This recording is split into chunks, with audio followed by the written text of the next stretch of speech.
welcome to another How to Attack in Chess episode, and today, as usual, you will see crazy attacks, crazy sacrifices, crazy threats. Let's start with the first position, Smyslov versus Florian from 1949. Smyslov, who is the world champion, was playing with white pieces, and we're getting into King's Indian defense.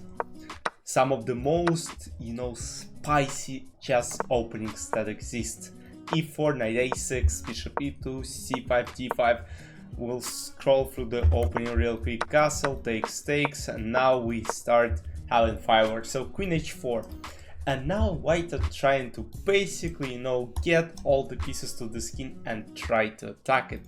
So black play rook f8, bishop h6, knight d4, and here the fireworks start. So white play bishop g7, king g7, and here knight g5. Very tricky move, and this is where black did a slight mistake. Instead of playing simple knight g5 and basically maintaining more or less equal position, they decided to go, for some smoke, allowing white to take on h7, guys. And this is where, you should basically think logically.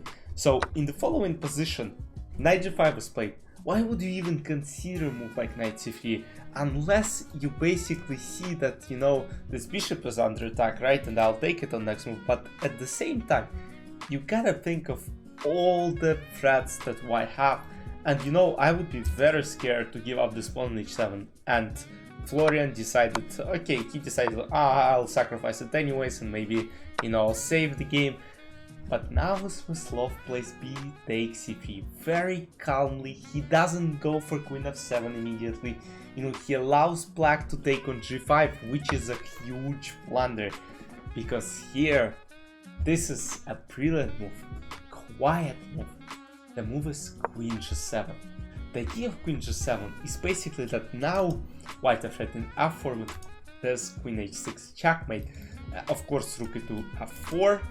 Right, and then rook e4, basically trying to protect from f4 check, but still f4, again only move rook f4, takes, and now rook f1, thus queen e5, king d2, bishop c4, queen c3, and here Smyslov played rook f2, though he had this queen e2 checkmate on next move, but here, checkmate is coming in next couple of moves, and Florian basically resigned. The next example is from 1938 USSR championship between Belovanets and Chistikov. So we will take a look at from black side now. e4, e6, again, very wild opening, bishop g5, bishop b4. This is what I play with white, and after e5, actually, people play h6, which is the main move. And now in my piles, I actually have very tricky bishop c1, but at that time, even right now, bishop d2 is one of the options.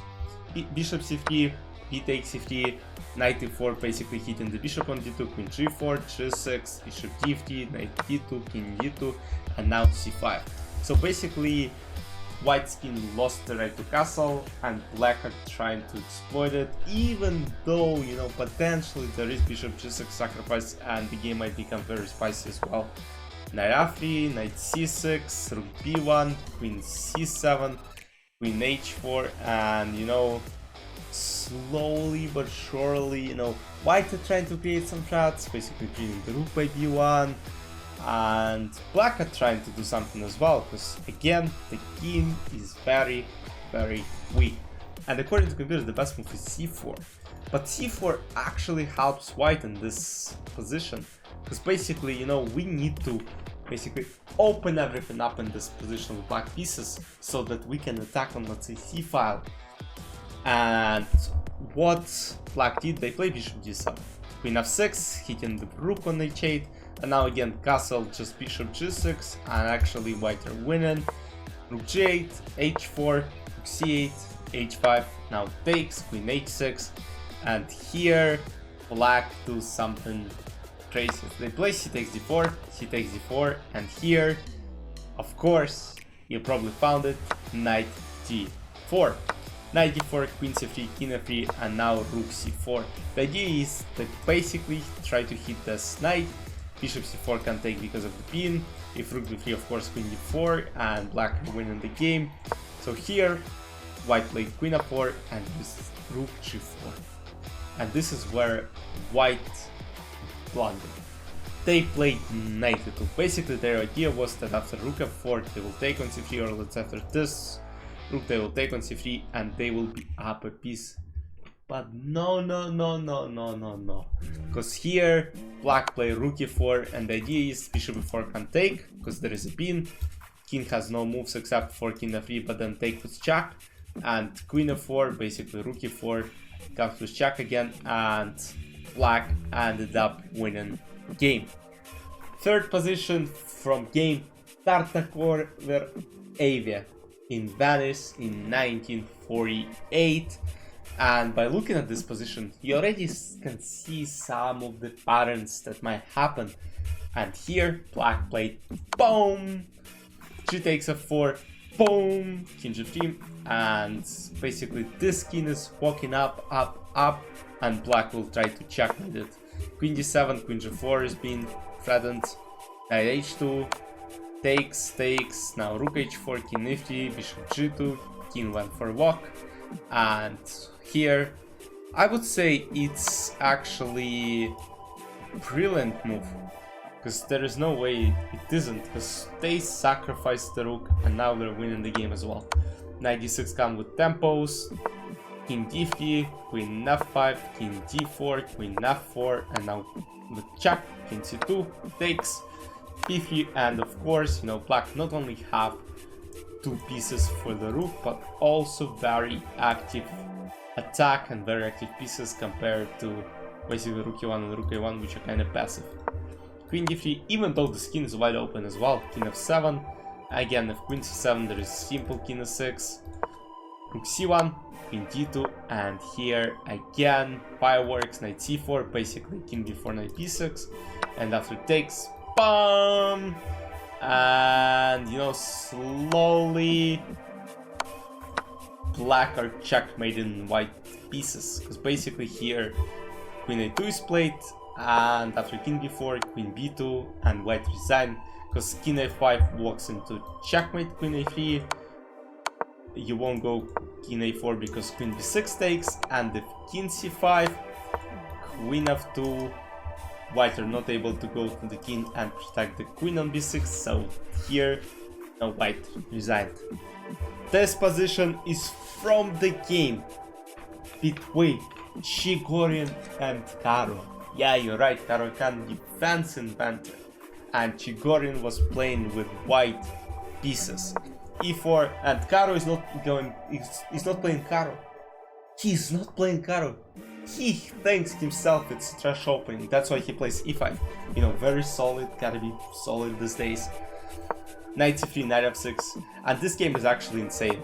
d3, bishop b4, takes, knight d4. I mean, you see what happens already on move 5. Black are sacrificing the piece. Queen h4, king e2, bishop c3, takes, bishop g4, trying to take the queen, but no, knight f3, this, king f3. Oh, no, not king f3, king f3 will be on next move.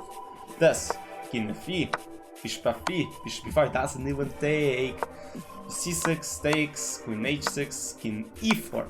Instead of going for simple king e2, you know, Chigorin risks it all. He doesn't care, he plays king e4, queen g6, king e3, c takes b5, bishop a3, basically not letting black castle, knight c6, queen d5, queen c2, rook c1. I'll just go quickly, because you will see what happens. Rook d8, queen b5, a6, queen b1, queen g5, f4, this, bishop d6, queen h3, king f4, f5, and king d5. So, and very interesting story from this position.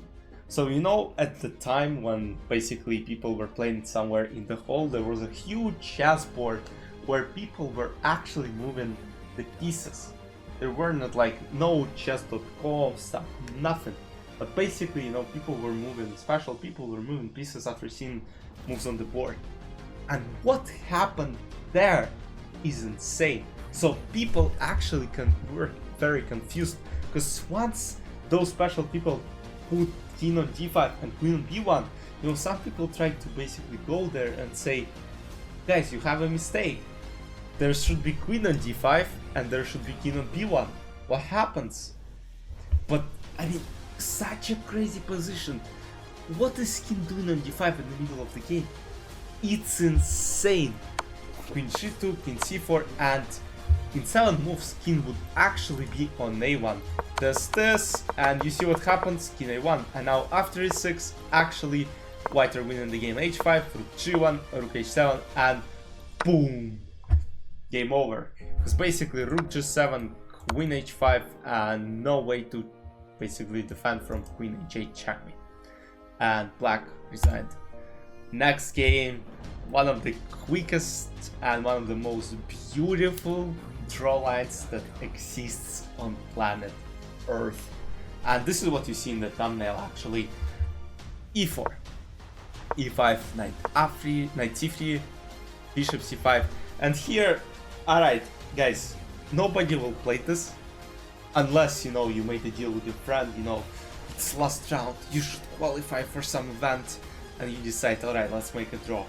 And you play knight a4, which is absolutely trash, because here, you know, black can go for all these complications. King f3, queen f4, king d3, d5, king c3, queen f4. I mean, this doesn't look any good, you know what I mean? I mean, why just played 1, 2, 3, 4, 5 in first 8 moves? White's king moved 5 times. 5 times. It's insane. Knight a6, a3, and now bam. And computer thinks it's a mistake, but I would say it's brilliant, because black had no choice. Queen a4, king a4, knight c5, king b4, and here black go for a5. King c5, knight e7, bishop b5, king d8, bishop c6. Only move, because let's say white simply developed pieces. No, b6.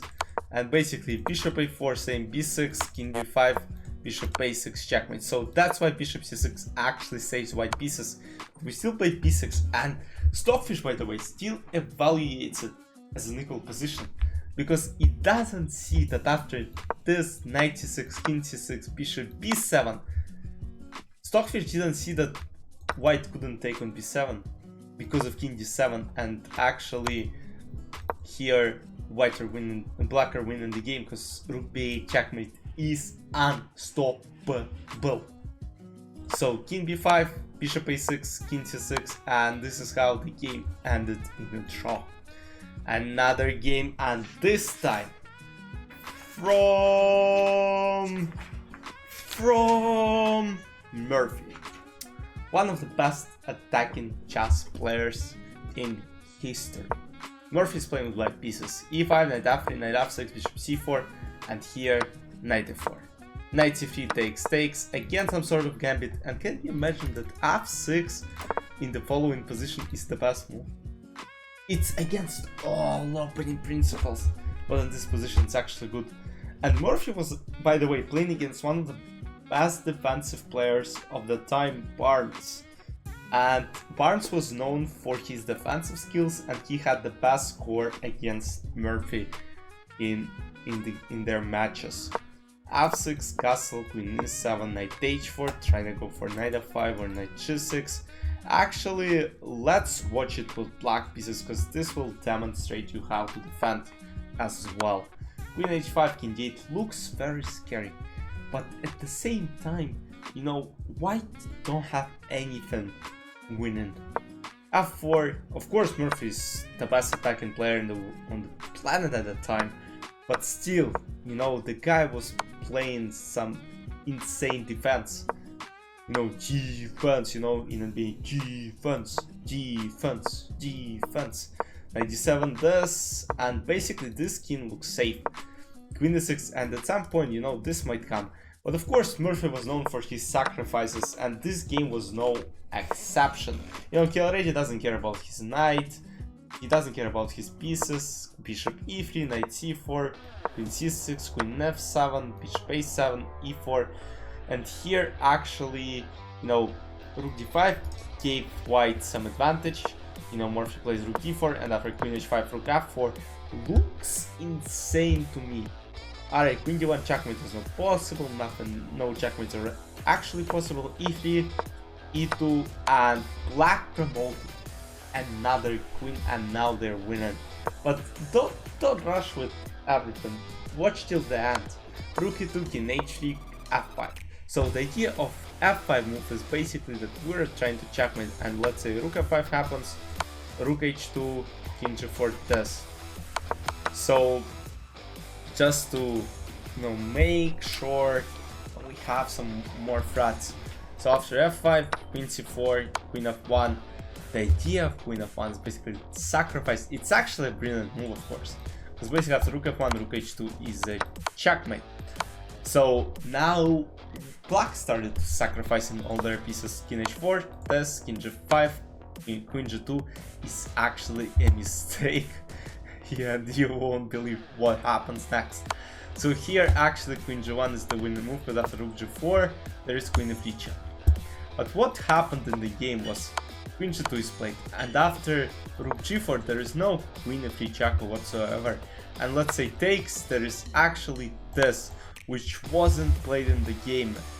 Paul Morphy could have won this game, because after c takes d5, queen g8 is actually winning this chess game. He takes all the pawns and he ends up winning. But he plays queen f7, which is a mistake, because here black are able to defend their position. Queen c6, b5, queen d7 takes, last 3, because after c takes t6, bishop e6 actually wins the game for white pieces. So after rook e6, queen d6, Paul Murphy resigned, and we get to the last position, to the last fireworks of this episode. e4, e5, and of course it's always good to finish with f4 king's gambit. E takes f4, knight f3, g5, bishop c4, knight a5, queen h4, king f1, f3. Again, some crazy theory coming up. g3, queen h3, king f2, t6, knight f7. Taking the pawn on f7, threatening the rook on h6, maybe going for knight g5, but again, queen g2, squares of attack. Knight g5, queen g2, king e3, bishop h6. So black are trying to exploit the spin of this knight on g5, but white simply go king d3, protecting this knight with their bishop. Knight c6, threatening knight b4, and then bishop g5 checkmate. Bishop g5 takes, knight e4, queen e1, basically pinning this knight. Bishop f5, knight d4, f2, queen e3, king d7, and here bishop g5, setting up some knight f6 or knight c5 discovered checks. Rook f1, bishop e4, bishop e4, rook f3, and here, guys, again, one of the most beautiful moves I've seen, which is queen f3, sacrificing the whole queen. Because after she takes f3, bishop f5, it turns out black have nowhere to go, because this is almost a checkmate, and the only moves to protect is to play rook e6. But now g5, basically threatening both pieces. Knight e5, king e4, h5, trying to basically free up space for the queen to escape.